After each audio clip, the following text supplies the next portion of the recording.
In recent days, China has been facing the wrath of nature. From cities to rural areas, extreme phenomena have been reported everywhere. In some places, floods surged and swept away houses and farmland. In others, violent storms tore apart the skies, while certain regions were suddenly struck by pounding hailstones, each as large as a fist, crashing onto rooftops and windows.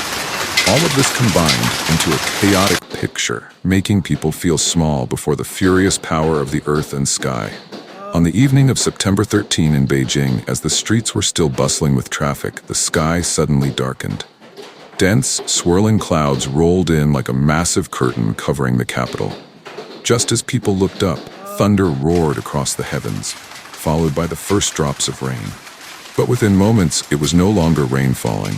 Hailstones came crashing down, icy white, some as big as a child's fist.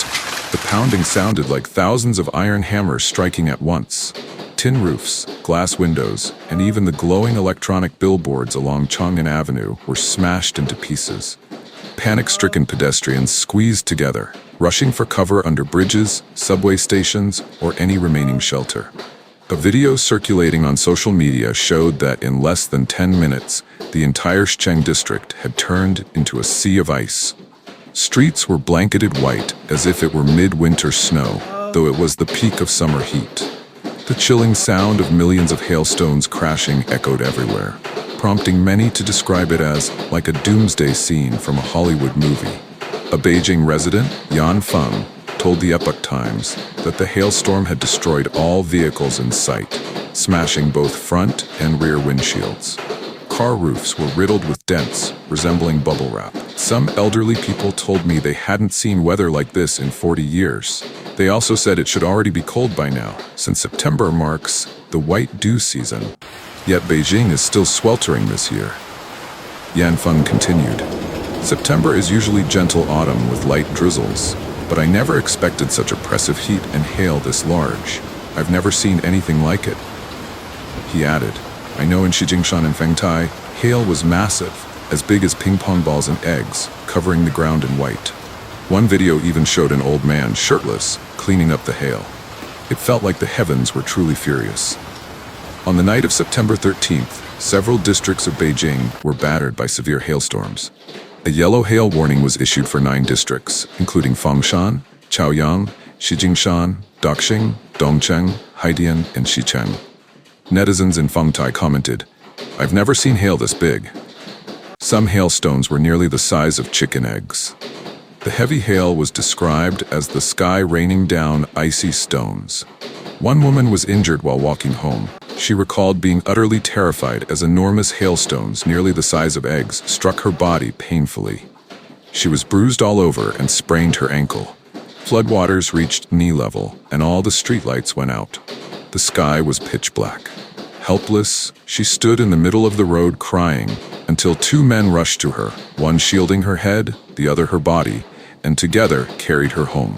According to the blogger Hotspot Gravity Wave, he was driving home from the steel forest of the China World Trade Center when the hailstorm hit.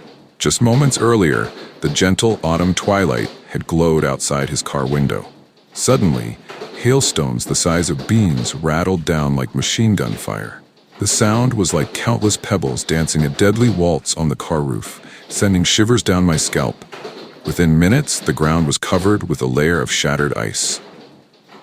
The blogger noted that the intensity of this hailstorm was extraordinarily rare. In some areas, hailstones reached diameters of up to 5 centimeters, the size of a standard ping-pong ball. Their force was strong enough to puncture tin roofs.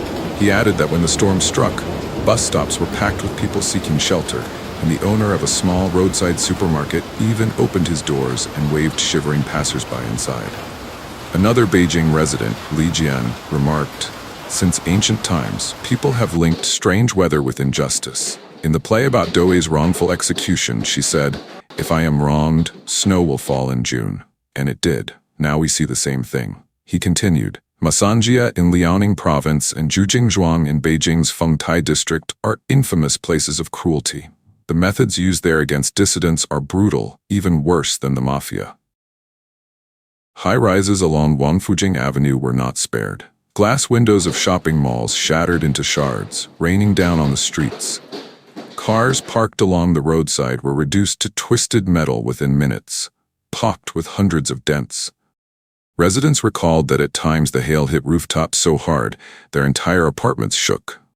Many international tourists visiting the Forbidden City panicked and fled as the storm struck. Ancient glazed tiles cracked, fragments fell to the ground, raising concerns that the 1,000-year-old heritage site had been damaged. At Tiananmen Square, the political and tourist heart of the capital, the ice piled up so thickly that bulldozers were required to clear it. Locals compared Beijing that day to a frozen battlefield, where the sky rained not water, but millions of icy bullets. When the storm subsided, Beijing resembled a city after a bombing raid. More than 20 districts and counties were directly affected, with Chaoyang, Haidian, and Dongchen among the worst hit. On major streets, thousands of cars had shattered windows and dented roofs, causing economic losses of hundreds of millions of yuan in just a few hours. Commuters who drove new cars to work in the morning returned to find nothing but battered wrecks by evening. Hospitals across Beijing reported hundreds of injury cases. Some people had deep cuts from broken glass. Children were struck on the head by hailstones and required stitches. Several fatalities were also reported, mostly in outlying areas where flimsy housing offered little protection. Agriculture around Beijing suffered devastating losses. Vegetable gardens in Tongzhou and cornfields in the northern suburbs were destroyed, with crop damage covering tens of thousands of hectares.